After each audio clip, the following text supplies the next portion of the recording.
So most of the people here who come in our criminal justice studies program, they basically have in their DNA what I call they want to serve people. They want to go out and work with people, help people, make a difference, and be an asset to their community.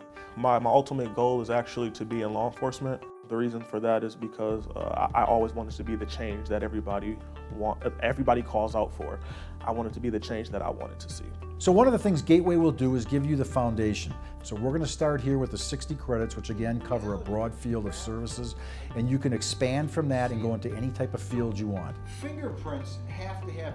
The classes cover things such as administration, which basically it's almost a business class. It covers things like budgeting, dealing with personnel. We obviously cover the criminal justice aspects, your criminal investigation, your security classes, your interview and interrogation classes, and then we also offer classes that could get you started in a field such as the legal field. We have law classes where people become paralegals and even go to law school and are lawyers in their community.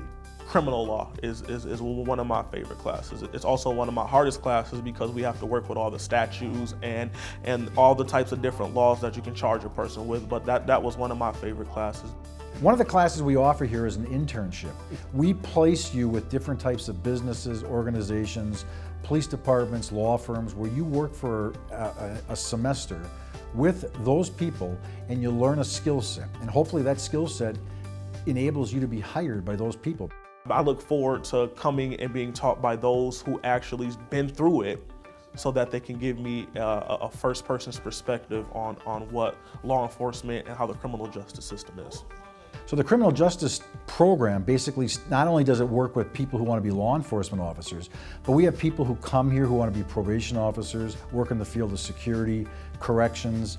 But again, it's a pretty broad umbrella that you're going to be exposed to, can lead you to a number of jobs. My next step is to get to the police academy, and then hopefully I can work for a department. So I feel like this program will give me a good foundation to build on.